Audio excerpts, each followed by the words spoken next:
Hey, ladies and gentlemen, welcome back to another episode of Say What Needs to Be Said. I'm your host, Asante, Mr. Pick Six Samuel, two-time Super Bowl champion, Pro Bowler, all-pro record-breaking cornerback, and the last cornerback to intercept 50 interceptions during a 16-game season era. Yeah, man, I know all about football, the ins and outs, all the details that you can even imagine about football. My resume is impeccable. Don't let nobody else tell you otherwise, because they will be lying to you. And if they ain't bringing my name up, you make sure you tag them. Mr. Pick Six is coming for you. Because can't nobody talk that like me. You understand what I'm saying? The Super Bowl, the AFC Championship, led the NFL, the interceptions plenty of times. But forget all that. Let's bring on my co-host for the night, because I know y'all don't want to see me talk that crap, because I could do it all day and all long. So 2, 3 drinks. How we doing, man? Calm me down. Man. Calm me down. Talk that talk, man. I'm gonna hype you up. I'm gonna hype you up. Talk that talk. I'm trying to convert a little Philly swag into my Lauderdale swag. You know, I'm trying to put the Joan in there and that boy, you feel me? I'm trying to add all those little, you know what I mean? Those little slangs up in my Lauderdale tone, right. Man. How y'all doing out there tonight, man? Did y'all enjoy that game? What y'all thought about Bo Nix tonight, man? Because y'all know what I say about Bo Nix, but everybody will want to bash me and talk to me crazy when I tell y'all the truth about what I see in the NFL. I've been around. Mm-hmm. I done seen the best of the best do it. I done seen some of the most terrible do it. And they've been on my team, you know what I mean? Unfortunately and fortunately, you know what I mean? How you doing tonight, Drees? How you doing, brother?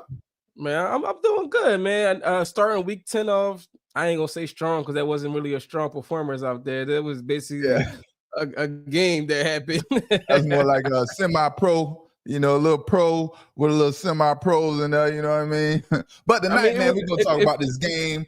Broncos, Bo Nix, the Raiders, Geno Smith. We're going to talk about Sauce Gardner. Oh, man, what's happening with Sauce Gardner? It seems like all the people I talk about and bring up and tell y'all the truth about things seem to happen, you know what I mean? And we're going to talk about Coach Prime, and we're going to talk about who's back. Can y'all guess who's back? Who's back? Antonio Brown, AB, he's back. Yeah. He's definitely back. So we had to talk about AB, man. But tonight's game, Denver Broncos versus the Las Vegas Raiders. Man, let me tell y'all. The Broncos barely beat the Raiders, man, 10-7. Can you believe it? Everybody that believes the Broncos is going somewhere far and fast, you better pump your brakes a little bit. Mm-hmm. Las Vegas Raiders made sure they gave this game to the Denver Broncos. Denver Broncos didn't win this game by themselves. Not much offensive production in this game. But what else could you expect when you're watching Bo Nix, and Bo Nix is out there slinging that pig skin? Y'all you thought that was going to put up more than 21 points or something? Bo Nix, they the first team with 8 wins. Yeah. It's a great team win. Great team win. And I'm about to give y'all a big reminder. This is probably going to be my 3rd time on this show reminding y'all, telling y'all this. How long will it be before Sean Payton is sick and tired of Bo Nix? Woo, tonight was bad. No, tonight was a good example of what you will get from Bo Nix at quarterback. It was bad. It was definitely bad for Bo Nix, but you know who was worse? That punter. That Broncos punter. He might not have a game. That was drafted in the 2025 NFL draft. The only punter that's been drafted. Man, that's terrible. You have all these punters to choose from out of college football players, and you pick the worst punter out of them all and draft them with the sixth round pick. Man, that guy was horrible tonight, man. I don't know what got into him. It's not that hard to punt the ball. That was crazy, man. It usually seems like one shake a game. My man had multiple, man. He might not have a job Monday. Yeah, he definitely may not have a job Monday, man. Messing around with old boy though. But like I said, man, tonight was an example of what you will get from Bo Nix as a starting quarterback. Nothing more, nothing less. And most of Bo Nix's success comes from design plays by Sean Payton, the great Sean Payton. And those plays are safe plays for Bo Nix. If you notice, most of Bo Nix's completions come from quick passes, screens, or when he's rolling out bootlegs and things like that. And to tell you the truth, man, Bo Nix is starting to give me Dillon Gabriel vibes in terms of what he does for his team. What does he contribute to his team? I'm starting to see the same resemblance in Dillon Gabriel that I'm seeing in Bo Nix. Now, if you don't, obviously these two players, they played at Oregon Ducks together. Not together, but they played for the same coach. So it's the same system. Right. So the similarities may be there because of they played in the same system. And you know what's so funny about it as I'm thinking about it, right? Both quarterbacks struggled in their careers before they ended at Oregon. Ended with Oregon Ducks, right? Bo Nix, he went to UCF, he went to Oklahoma. Not Bo Nix. Dillon Gabriel went to UCF, he went to Oklahoma. Then Bo Nix, he went to Auburn, and then I don't know who else he went to. Then he ended up at Oregon. So these quarterbacks have similar paths in the NFL. And both these quarterbacks remind me of each other. Simply. They just can't get it done. Only difference from Bo Nix to Dillon Gabriel is Bo Nix has a much stronger arm than Dillon Gabriel. That's it. But Bo Nix, man, he barely did anything significant for his team tonight. And y'all let me know if I'm lying. No, you are 100% correct. I'll admit it right now.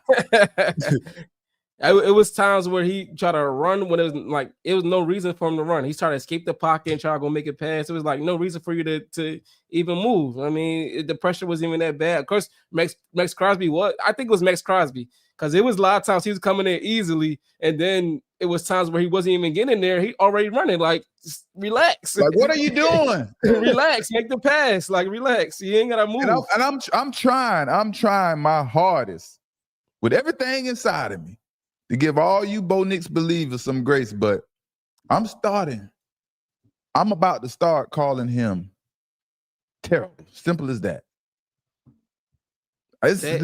He's probably got one more game before I just say flat out and say Bo Nix is terrible. I'm trying to give him some grace. I'm trying to give him some grace, man. Like when I was watching that game, it reminded me what Marvin Harrison was saying, like what we read last time on the podcast, where he's like, Marvin Harrison not used to this type of play from the quarterback, like just escaping the pocket for no reason. There was no reason for him a lot of times for him to leave the pocket and trying to make throws. Yeah, man. I'm starting to see the same Bo Nix, man, that I seen that played for the University of Auburn, man. When he played for Auburn, that guy was bad. And he's starting to revert back to that same player. Whatever they taught him at Oregon, you know, the mechanics and the fundamentals of playing quarterback, it's starting to go down the drain. And I don't know if Sean Payton got time for all that. You know what I mean? I don't know how much longer Sean Payton gonna put up with it. I'm telling you. But Bo Nix, man, Bo Nix put together a few good plays on that first scoring drive, right? Put together a few plays. That was pretty good, I can't lie. Only on the scoring drive. Don't get it twisted. That's like damn near the end of the second quarter. That took a long time to get to that drive. Right. That was about the most he contributed to the game, right? And then, like you say, it took so long. That was like damn near towards the end of the second half, end of the second quarter.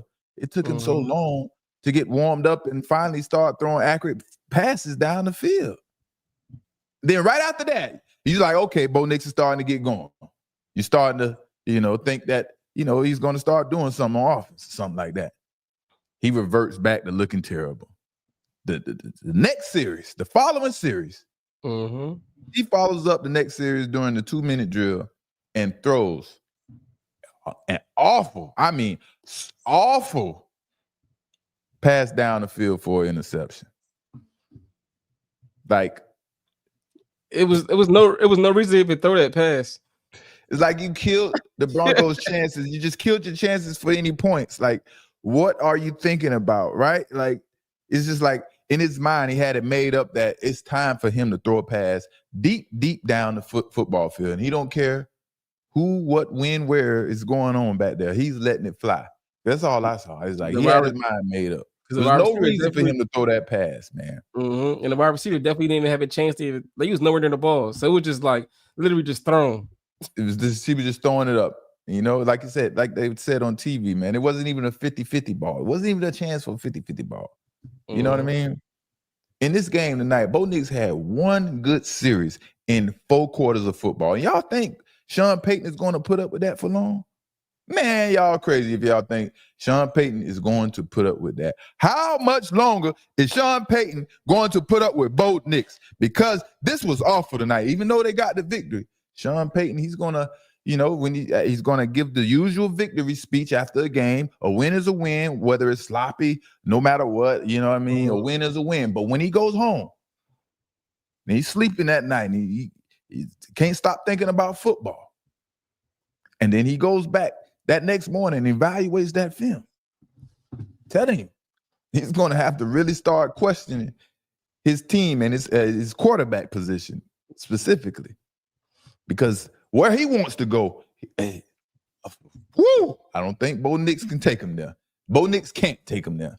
Now, a good team effort, you know, can definitely help Bo Nix, but still, man, they barely won this game. They wasn't even supposed to win, but you playing against Geno Smith. Ain't no telling, man. Geno Smith can't get anything going.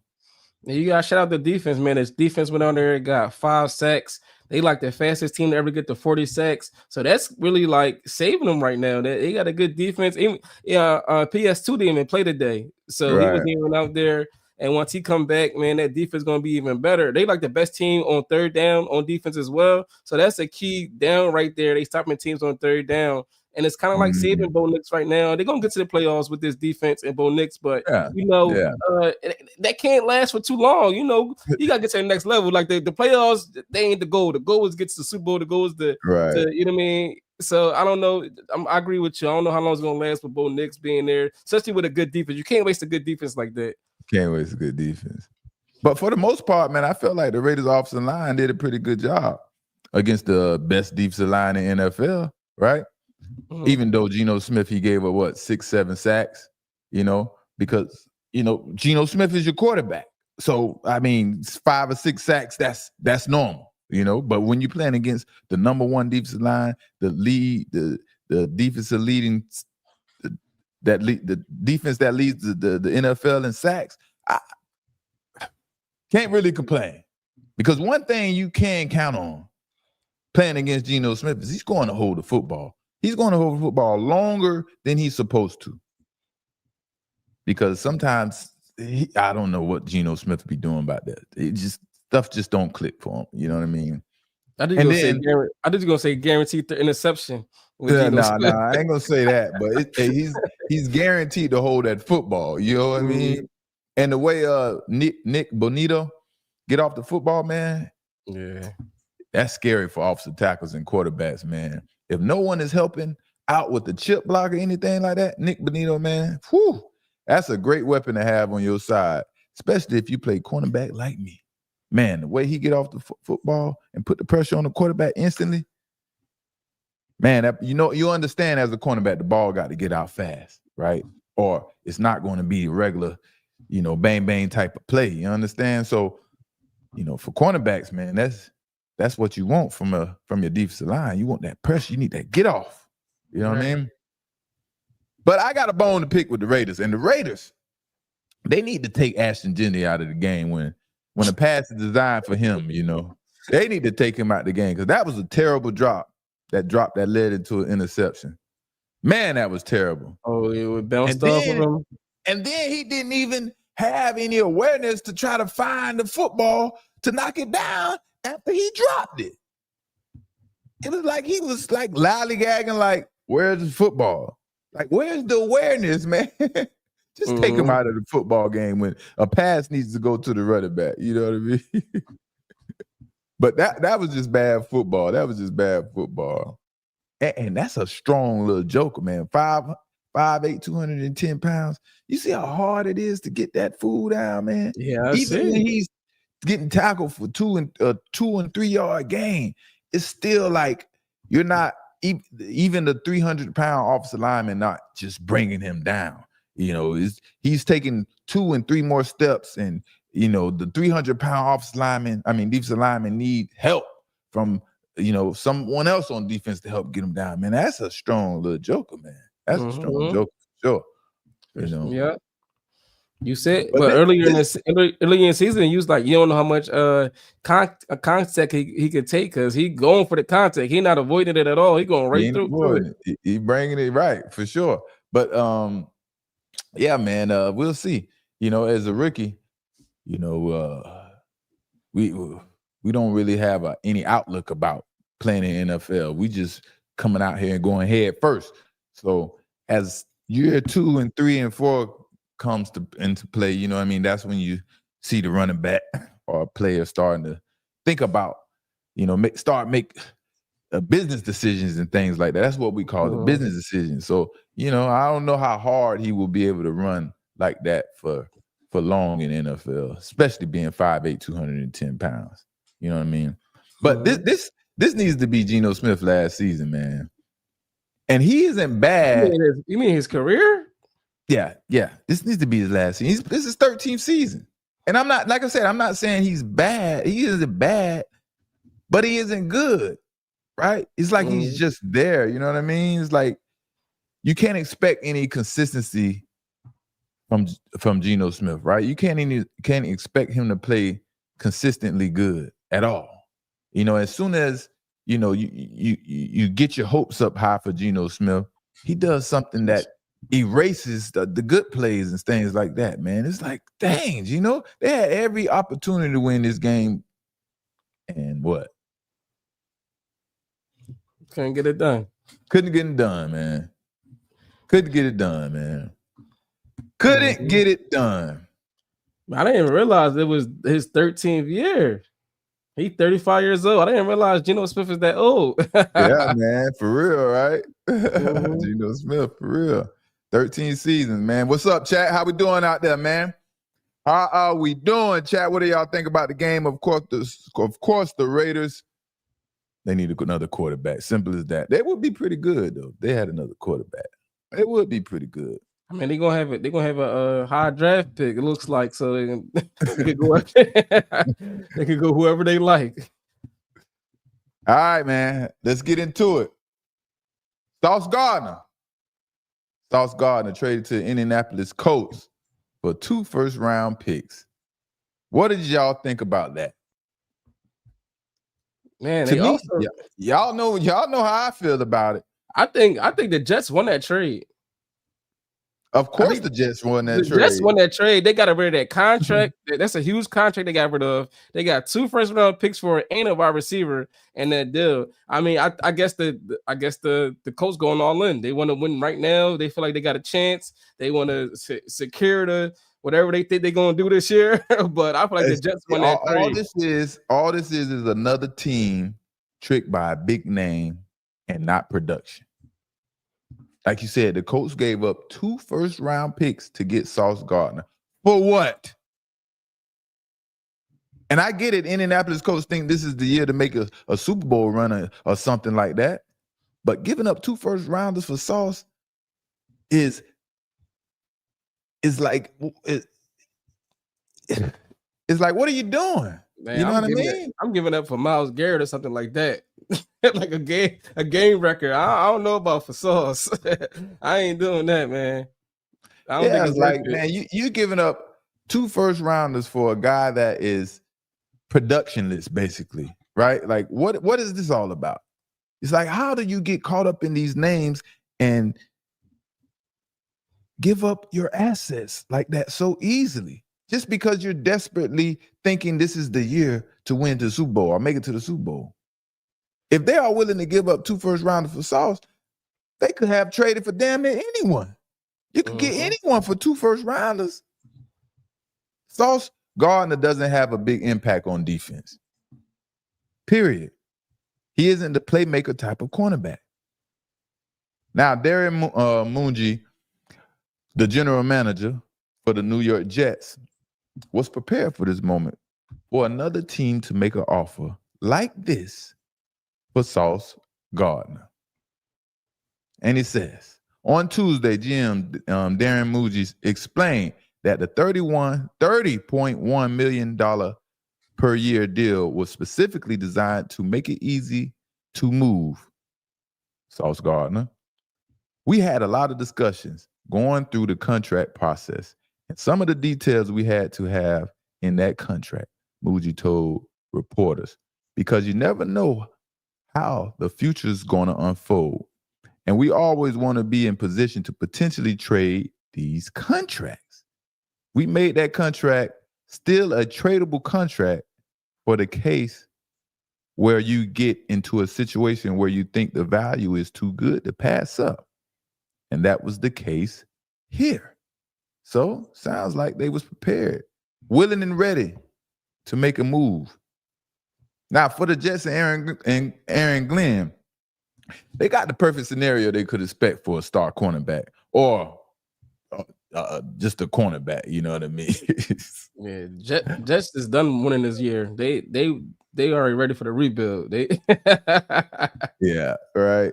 I mean, that's crazy, man. But I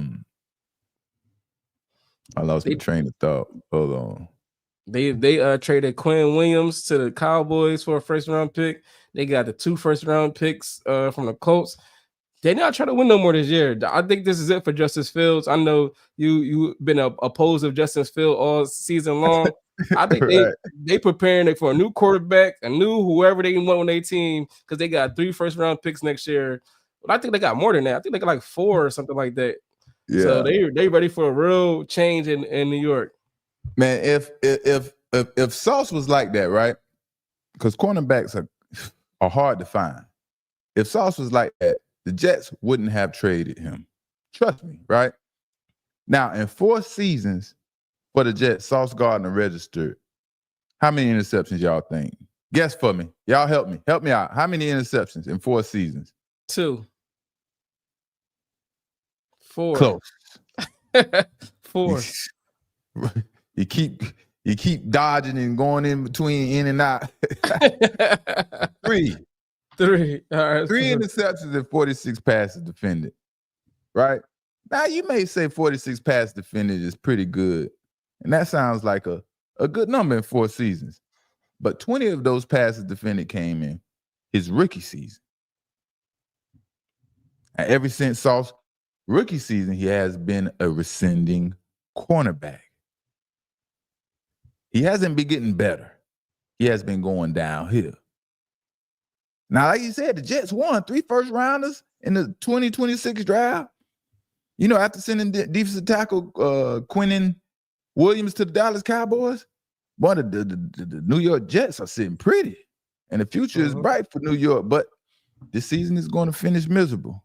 I hope nobody's expecting anything to transpire this season. This season is going to be a little miserable, you know what I mean? I think they officially like into the tank. Like it hasn't been already.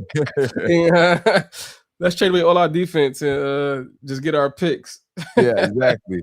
And now me as a new head coach, I have a reason to extend my career as the head coach over here. You know, you can't blame me for none of these players or this season because I wasn't responsible for bringing these players in here. You know what I mean? But I've always felt like Aaron Glenn wasn't happy with Sauce Gardner, with what he brought to the team. You know, really good corners are hard to find or replace, like I said. And if the Jets were willing to deal Sauce while he is in his prime, that's a huge red flag in my eyes. You know, Indianapolis Colts, whoo, they desperate, boy. They made an unconscious decision to trade 2 first-round picks for a corner who respectfully hasn't done anything besides those 20 passes defending his rookie season. And then the following season, sophomore season, he had 11 passes defended. Then he had 9 passes defended. Now he's at 6 and counting. 2 interceptions in 1 season was the most he had. He only has 3 interceptions. So y'all do the math. If The stats that I just mentioned are worth 2 first-round picks. Hey, be my guest. Man, you heard what he said earlier this season, that the only reason why he getting pass interference called to him because he played for the Jets. So now he goes, he's not getting no more pass interference called to him. He played for the Colts now. And that's the thing about excuses. We can all make excuses. We can all find a reason why things ain't going right. Now we gonna see now. Those excuses will catch up with you. Now that excuse that you use is gone. Now you can't have any more excuses. You see what I'm saying? Mm-hmm. And you know what I mean? So we have to wait and see. And he had to show up and show out. Other than that, we'll see.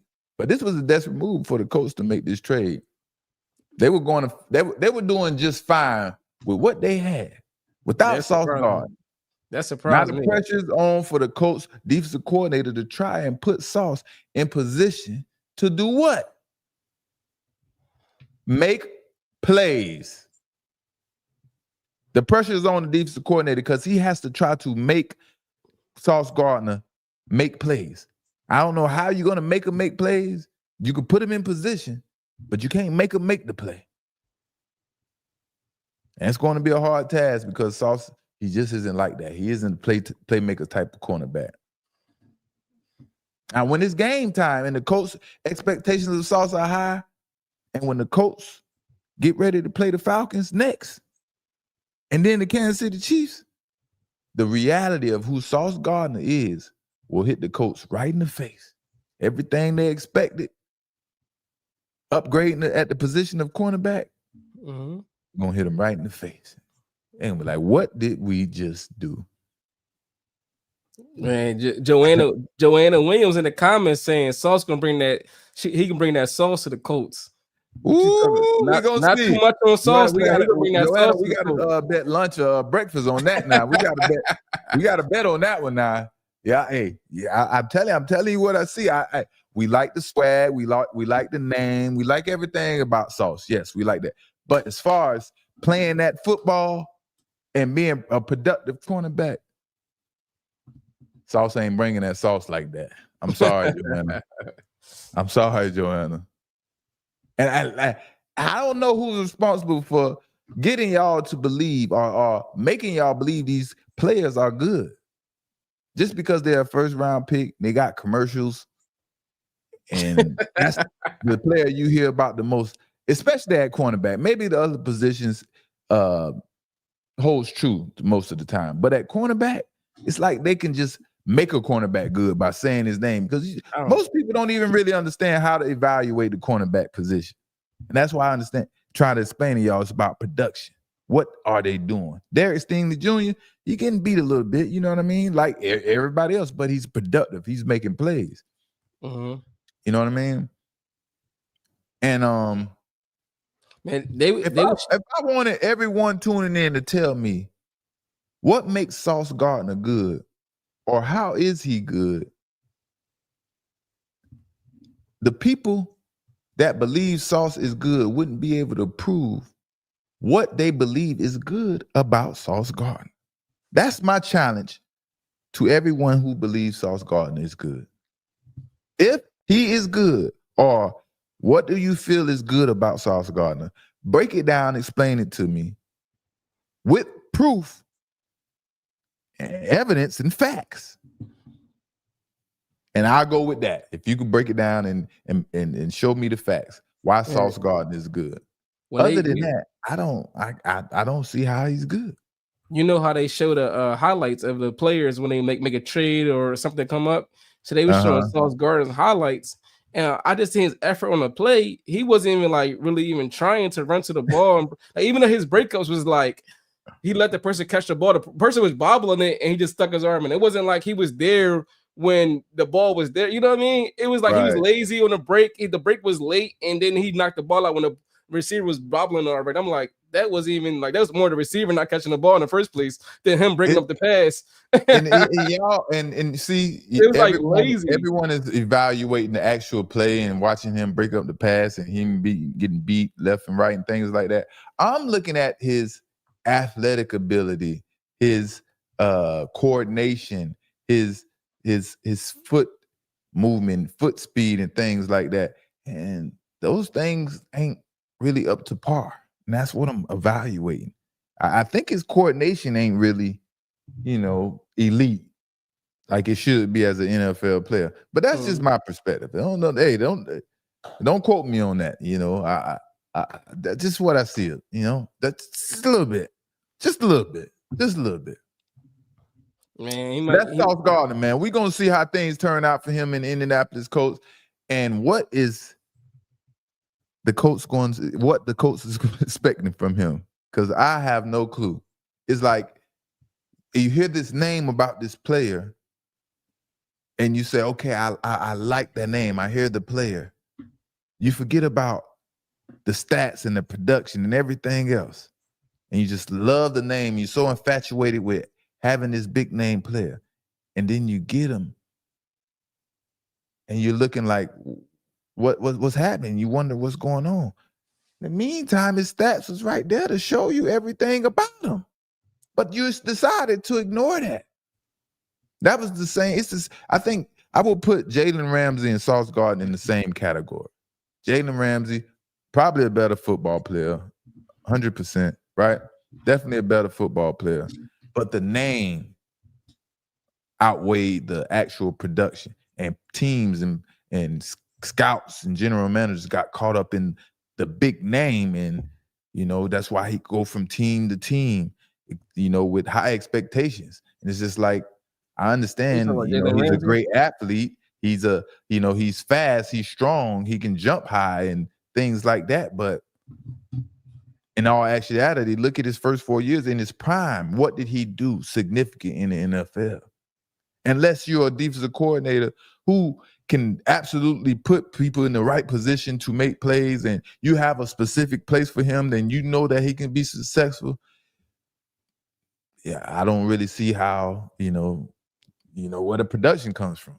That's the case with Sauce Gardner. Sauce Gardner is not even close to Jalen Ramsey athletically, in my opinion. But yeah, I don't know, man. I don't know. Maybe it's the tag that follows these players to being a first rounder, right? Being a top 10 pick, a top 15 draft, being a top 15 draft rounder, right? And it's like, since I was drafted in the first 15 picks, you still believe that I can be the player that everyone thought I was going to be, when I was supposed to be drafted. So let me take a chance on you. Even though I've seen you play for 4 or 5 other teams, I see you only have 3 interceptions in 8 years, only 20 passes defended. You got such X, Y, and Z balls called on you. No one really pays attention to things like that, in my opinion, Yeah, like you bring up Jalen Ramsey. I think like Jalen Ramsey at the beginning of his career, he was bigger, stronger, and faster than like the receivers he's going against. But then like once his athleticism like broke down a little bit, he wasn't that same corner anymore. You know what I mean? Because he ain't really had that technique as like a good corner would have. He was just bigger, stronger, and faster than all the people who's going up against. He was manhandling the receivers at the times, getting interceptions and stuff like that. So that was always my outlook on Jalen Ramsey. And once he can't be as bigger and stronger than everybody no more, he didn't have that footwork to keep up with him. And you know what I mean? but yeah, like even like you're saying, even in his prime, when everyone, he had all the hype around him. The commentators, everyone was calling him the best cornerback in the NFL. Right, his first 4 years in the NFL. I remember he was guarding AJ. I can't remember the receiver name, AJ something, that played for Cincinnati Bengals. He choked him out. AJ Green, yeah. Look up Jalen Ramsey's stats as we're talking about it. But then, still, again, when Jalen Ramsey played for Jacksonville Jaguars, he did nothing significant. His name outweighed his actual production. I think the most he ever had interceptions when he played for the Jacksonville Jaguars was like 4 interceptions. He didn't do anything significant. He wasn't locking anyone down. And still, if you lock someone down, how many times did you get your hand on the football? Don't just tell me you lock someone down and there's no production behind it. All that is a trick you. It's a false advertisement. Go get the football. That's production. Pass breakups, interceptions. With Jacksonville, he had 1, 2, 3, 4 seasons with Jacksonville. had a total of 9 interceptions in 4 seasons. And that's I guess that's average. And what was his highest interception in the year? 4 in his second year, 2017. He had 4. And how many passes defended he had that year? Passes defended. Hold on. It should be right there with the stats. I don't know how you're looking at it. But yeah, man. It's like, man, I don't know, man. I don't know what the coach was thinking, man. You know, everything was looking positive with them. Yeah, I actually think, you know, now, of course, these cornerbacks that they have, they're not, respectfully, they're nobodies in the NFL right now. If I remember correctly, you look up the cornerbacks too for the Indianapolis Colts as well. You know what I mean? But if I remember correctly, one of the cornerbacks got 2 interceptions this season. The other one has like 0 interceptions, right? They're not doing anything or contributing anything significant to the defense. So I guess, you know, they thought that Sauce Gardner will do something, will be a significant upgrade to the defense, when in actuality, he may hurt the defense more than he helped the defense. Because when you put him out there on these number 1 receivers and the expectations are high, and if y'all haven't seen Sauce Gardner covering these receivers recently, they have footage of it out everywhere nowadays. Well, yeah, since he was traded. And it looks bad. And there is not one play being made out of all of these plays that Sauce Gardner is getting cooked. You could just look up a Colts depth chart and it'll pop right up. I'm looking at it right now.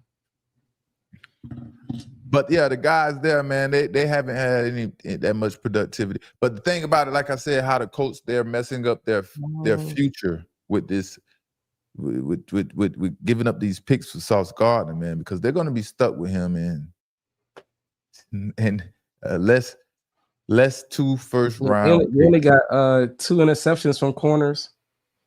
Yeah, one of the corners got 2 interceptions by itself. I forget his name, and then the other one, he had 0 interceptions, you know. But I think the Colts do have a chance, man. But yeah, there is no upgrade in the team right now. It's just too late unless you go get somebody that is actual productive. Yeah, you know, Blackman got 2 interceptions, and Moore got 1 interception. What are Indianapolis Colts fans out there in the chat, man? Y'all chime in and talk to us, man. Let us know how y'all feel about the secondary. What do you think about I think that's expensive. 2 first-round picks. Even though if it's expensive, forget the expensive part out of it, right? Take the expensive part out of it. What if it's actual beneficial? What if he is the missing piece for them to get to the NFL? Is it expensive then? It's not. If that's what that's all you needed. Exactly, but that's how they're looking at it. You know, the new head coach, is it Sean? I forget his name. You know, y'all know I'll be bad with these names, but the new head coach, Shane Steichen. He was the Eagles at Philly, right? He was with Philly. Eagles offensive coordinator, right? So Shane, he's feeling good about this season, right? He's feeling like he knows what a Super Bowl team looks like and feels like. So he's feeling good about the season and think this team may have an actual opportunity of making it there. So he's like, let me make this move, and this will probably help us get to where we need to get. No, man. How did Shane get fooled like this? How did Shane get fooled like that? I don't know, man. I don't know. They got a lot of money over there because they ain't really paying nobody over there in the Colts. So I don't know. They probably like, shit, we ain't really like wasting nothing. Let's just go after it. I don't know. Yeah. I don't know what they thinking. Yeah. But yeah, man, that's enough of Sauce Gardner, man. We wish him all the best. Man, y'all don't understand. If y'all didn't know, man, me and Sauce Gardner, man, we we had a little back and forth on Twitter. I'm always talking my junk, and y'all heard what I said about the New York cornerbacks. Darrelle Reeves is included, you know what I mean? But it's all good. It's all good. It's all love. It's all love. But y'all talk to me, chat. Joanna say, yeah, he average. Yeah, he a little average. But he could bring a little sauce. He might could bring a little sauce, you know what I mean? A little You know what I mean? He might be like Daniel Jones. You know, Daniel Jones got away from that New York media and all that stuff. He became a whole new man. And now you might got Sauce Gardner get away from that New York media. He might be a whole new man. You don't Yeah. know. Maybe Shane can make everybody better, man. That's what he doing over there. Reviving careers.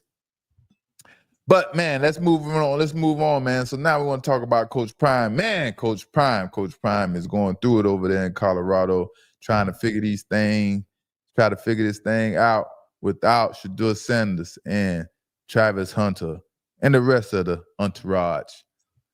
Mm-hmm. But man, I have a lot of faith in Coach Prime. Might take a little time for him to get things figured out, and we might have to have a little more patience than we expected.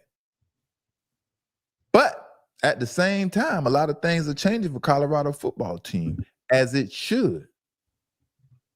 And, for me, watching Colorado play, it's really hard to distinguish who is more at fault when we're speaking about Colorado's offensive struggles. Sometimes it looks like it's the quarterback fault. Like, sometimes it just looks like the quarterback is just playing terrible. Then at other times, the play calls leave me scratching my head.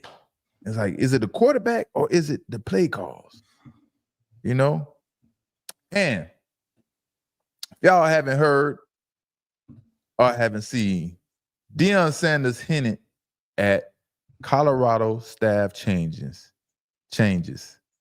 He already made one. If y'all haven't heard or don't know about it. And one of the changes is Coach didn't have a choice, man. As bad as he didn't want to, he didn't have a choice but to make a change at quarterback. And now Julian Juju Lewis is going to be the starting quarterback. As he should, unless he wanted the red shirt and maintain his eligibility for another 4 years, right? Mm-hmm. And I sure hope Julian Juju Lewis has what it takes and will be a mainstay at quarterback for Coach Brian, because they need to get it together. And Coach already made a change at offensive coordinator. No more Pat Schumer. Oh, some more changes. No more Pat Schumer. Some more changes.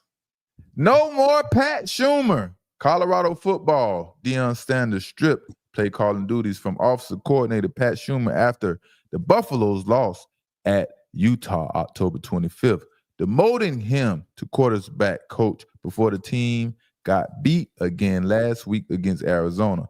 A person with knowledge of the situation told USA Today Sports the person didn't want to be named because of the sensitivity of the situation. The person said Colorado's tight end coach and passing game coordinator Brett Bartolone has called plays instead of Schumer since the Utah game.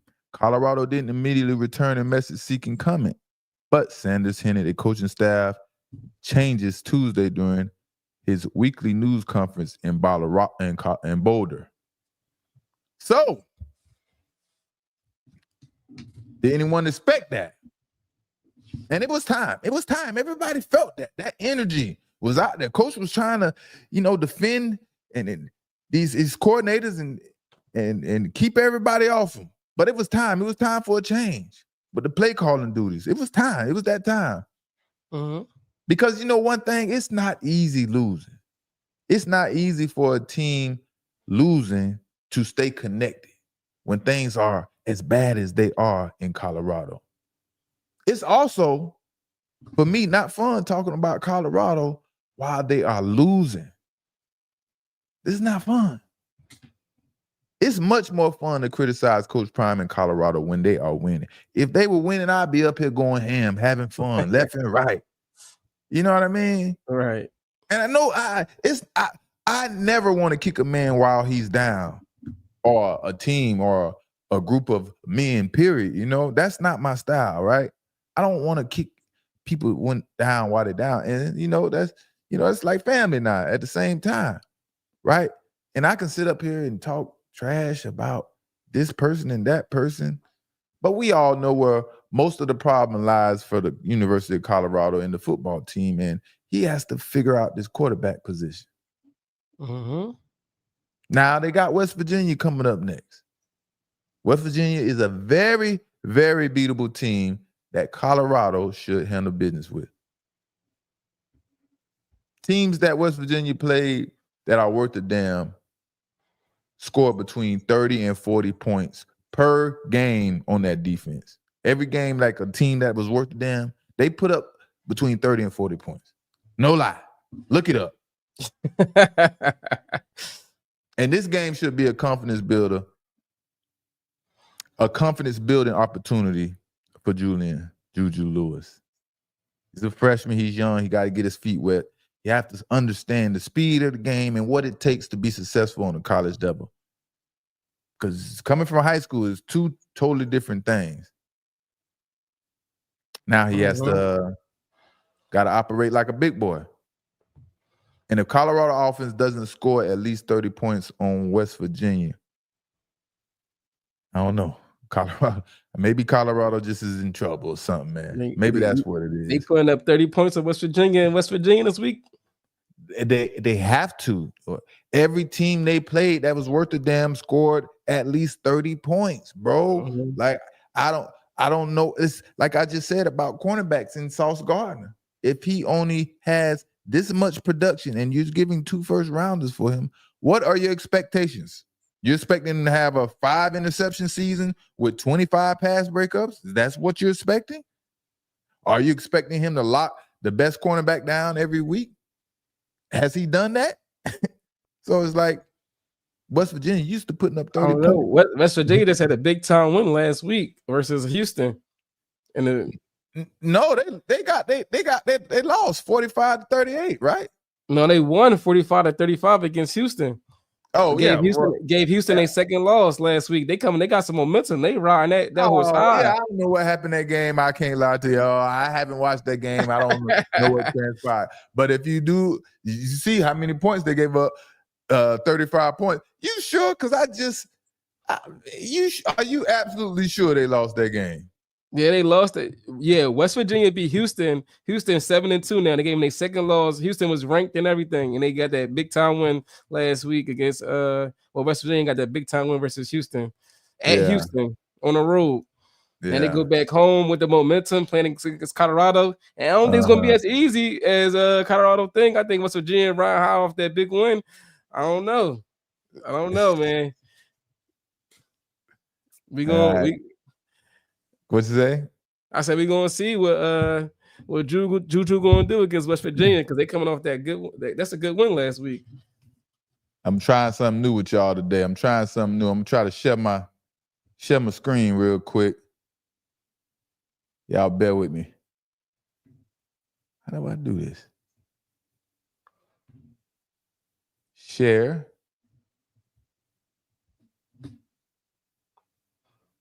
JT said she believe in the Buffaloes. She believe in the Buffaloes? Mm-hmm. No, that's right. Oh, here we go.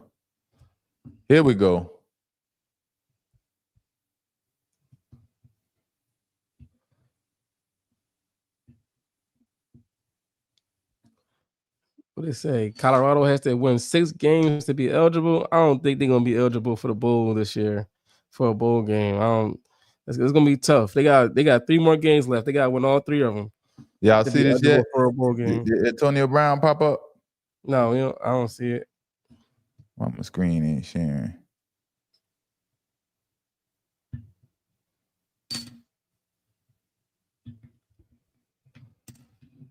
That's definitely try it one more time. Share my screen. Yeah, CJ, I agree with you. Colorado ain't. They might not make the bowl game this year. That's tough. There we go. Did y'all see this right here? Mm-hmm. The good brother, Antonio Brown, extradited the U.S. to the U.S. to face attempted murder charges. Oh, man, look at that man's eyes, man. Look a little crazy. Look a little scary, don't it? Man, how many months has it been? It's been since it's been a long time. It's been about 6 months, I would guess. Between 3 to 6 months. Yeah, it's been a while, man. He been over there. But yeah, man, I don't know what he got into himself, but he finally decided to come on back. But now, I started saying he got extradited. They want to go get him. I was kind of confused. It says he was extradited, right? And he was in Dubai. So if he's extradited, does that mean they went to go get him? The authorities went to go get him and bring him back, or he just came back on his own, and that means he's extradited? I was a little confused because I'm thinking in those cities, they have, the laws, it's a peace treaty. What it's called, where you can't get charged. If you committed a crime in America, you can't be extradited because they have the laws over there. So I thought that was going on in Dubai. So I'm thinking he had to come back on his own because whatever situation, you couldn't think he was gonna stay over there forever. I'm sure. You know what I mean? Yeah, after they was saying like they locked him up over there, and then like, all right, come get your boy. Like, we got him. Oh, so you think that's what happened? Yeah, like, yo, Antonio Brown, we got him in custody right now. Come get him. All right, we come get him. Yeah, take him back. Man. That would be a piece of that would be. Oh yeah, that's what CJ said too. They arrested him in Dubai and then sent him to the US. It's really that's what happened. What is it called when they is it the peace treaty? What is it called when you can't arrest someone in a different country when they're wanted in your country? Yeah. Somebody talk to me in the chat. I can't think of it. Y'all know I'd be self-medicating too much. But now, man, till the chat talk back to me, we'll come back to that, But now, AB, Antonio Brown, he is in custody after facing attempted murder charges. So what's next for AB? That's my question. What's next for AB? Because I wonder, a guy like AB, what was AB thought process when he decided to take off overseas to Dubai? And you got murder charges in the USA. I'm never coming back. That's his thought. But you have to come back. Unless you set up shop in Dubai, you got a job, you got a family, you have everything set up. I don't care how much people like you or claim to like you, they ain't gonna deal with you but for only so long. And for AB, he probably don't understand. They only dealing with you because you have millions of followers on Instagram and Twitter. They want to see what they can benefit from him, what they can gain and promote, and how much money they can make off him. But he don't understand that. Now, for what the chat telling me, they arrested him in Dubai because he was probably over there acting foolish and losing his mind, and say, nope, you got to get the heck up out of here. And now he's back in the USA. In AB's little brain, he probably thought running to Dubai somehow would make the charges disappear. He thought the charges would just disappear off his record when he left and went to the UAE.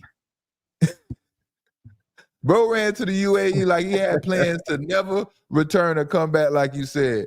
And good and goddamn well, ain't nobody just up and leave like that, especially a guy like Antonio Brown. Now, we're talking about football players. We're not talking about music moguls, entrepreneurs, who understand business and the laws and things like that. We're talking about bonehead football players.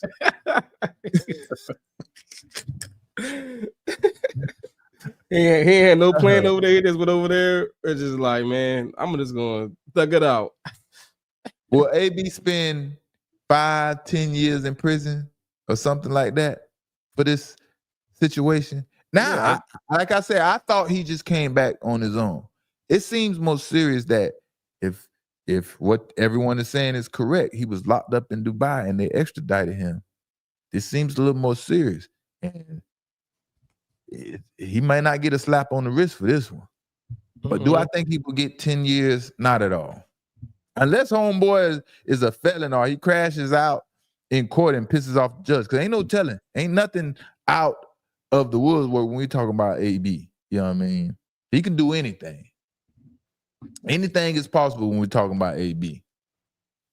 And I'm not sure if he's a felon or not, but I'm just going to assume. I would assume he's not a felon. I haven't heard anywhere, anytime. He had a lot of situations now, right? But I don't know what stuff and whatnot. But I would assume he's not a felon. But being that he is not a felon, because I'm going to assume that when he goes to court, he will be afforded those first-time offender opportunities that the justice system, allows for people that's just the first time getting in trouble. But AB, man, he's loud, wicked. I think it made it worse to him being over there all on months. Like he know he was wanted, and he was over there all on months. I think that make it worse. And it's like you're coming back asking the judge to give you a bond and grant you a bond. The prosecutor gonna stand up and say, Your Honor, he's a flight risk. He's blah blah X, Y, and Z. Mm-hmm.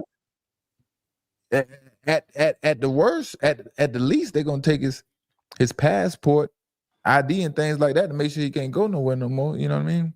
Right. But yeah, man, I think AB at his worst case scenario would be a year or two in jail, a couple years. He'll do 6 months with good behavior if he acts right. You know what I mean? But if somehow, AB is a felon, you think so?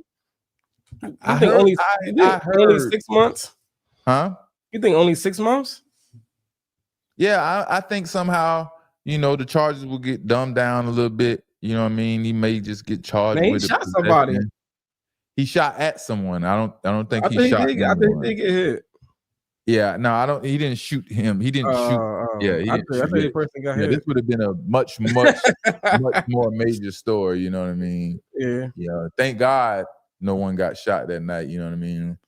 But AB has a history of not wanting to pay people, and if he plays with the money when it comes to paying his defense attorney, those 5 and 10 years we were talking about will start to look real serious. He started playing with that money. He owe a lot of people money. He was sued, and I know lawyers and things like that. I heard about that he doesn't want to pay and things like that. So, he better get his mind right when his life is on the line. He better figure it out, because they got a place for crazy people. You want to act crazy, they definitely got a place for you. So tighten up, AB. How we doing out there tonight, chat? Any Broncos fans out here? Because Broncos 8-2. They like a 6-game winning streak. I want someone to come arguing with me and tell me they believe in Bo Nix. The Broncos, the number one in the AFC West with the Chiefs and the Chargers. They're the team to beat. The team to beat. I'm so all over the place, right? Because I stuck my neck out there, that was like week 3, and I said the Kansas City Chiefs will not make the playoffs this season. This will be Patrick Mahomes' first season not making the playoffs. Mm-hmm. And now you got the Raiders, and now you got the Chargers undefeated in the division. And it's like, where does the Chiefs fit in all this stuff, right? Because if the playoffs started today, they wouldn't be in it. Right, if they started today, but they don't start today, and they got to play the Broncos, and they got to play the Chargers all over again. If the Broncos came out there, if the Broncos played the Chiefs the way they played the Raiders today, Mahomes could play his worst game ever and still beat that team that played today. You understand what I'm saying? That's bad. Let me go to it. But I think the Broncos played them like the last 3 weeks. They think they play them like week 15 and then week 17 or something like that. So that 17th week might not even matter to the Broncos. I don't know. It depends on the rest of their schedule. Yeah. Let me go check it out. Check it out, man. Check it out. Oh, yeah, they play the Chiefs next. And then they play them again on week the second. You talking about the Broncos? Yeah, Broncos play Chiefs next. I think they play the Chiefs next, and then they play another team. Then they come back to the Chiefs again, right? No, they play the Chiefs, the Washington Commanders, then Raiders again. It's someone that plays a team twice within 3 weeks. It's The no Eagles, one we Eagles talking play about. Commanders like that. Eagles play Commanders, but Maybe they that was ain't. what was the team in the schedule I saw. Yeah. But yeah, man. What games? What any exciting games coming up this Sunday? The You can Sunday think you of? got Baltimore. They gotta keep winning to make their playoff run. They gotta play Minnesota this week. They got Patriots and Buccaneers. They both 7-2 and 6-2. Right. Yeah, that's going to be the good game. That's going to be a good game. Patriots versus Buccaneers. The Patriots also play the Buffalo. Is it the Bills or the Dolphins coming up on Thursday Night Football? I think they play the Bills. The Bills and Dolphins play this weekend. Oh, yeah. I got to get it together. Bills and Dolphins play this weekend. But yeah, that's part of the game right there. The Patriots and Buccaneers, they both got 2 losses. Patriots at Buccaneers. Well, that's what it is, man. So we're gonna see, man. I expect. Hey, I ain't gonna lie to y'all. Sauce Gardner, man, he plays against Drake London this week. Drake London is another one of those guys. He's very productive. Receivers is a different position. They can throw you the football a lot and you be productive. I expect him to do pretty decent against a guy like Drake London if they chose to match him up with Drake London. But when they get to the Kansas City Chiefs, now we're gonna see what you're made of. So we'll see, man. We'll see. I am the cornerback whisperer, the football whisperer, all of the above. You understand what I'm saying? If y'all need some help, you need help in life, whatever you need help with, I am the man. Yeah, I just found out about a corner today. Who that? Jair Alexander was born in Philly.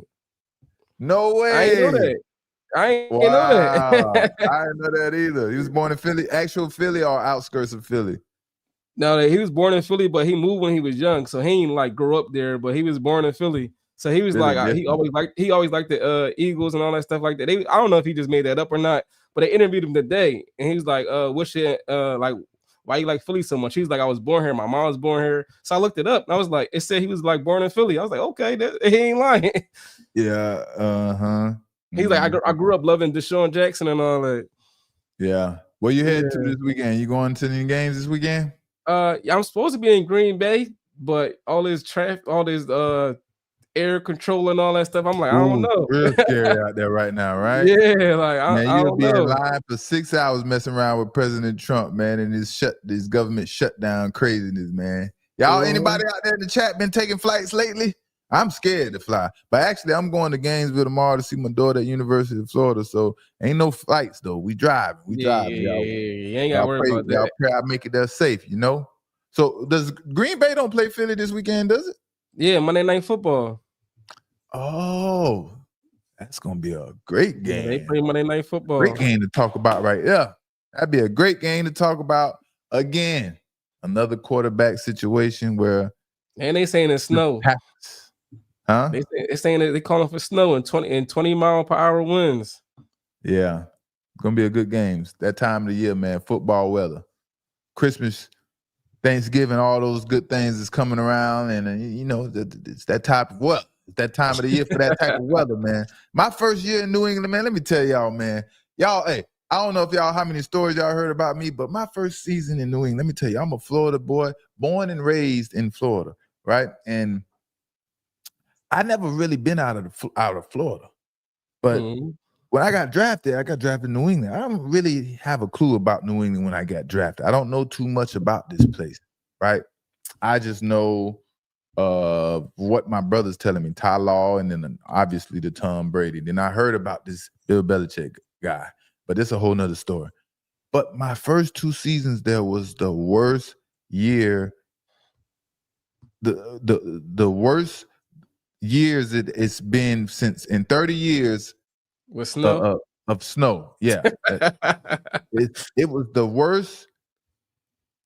My first 2 seasons there were the worst 2 years in 30 years that it snowed. I mean, it was.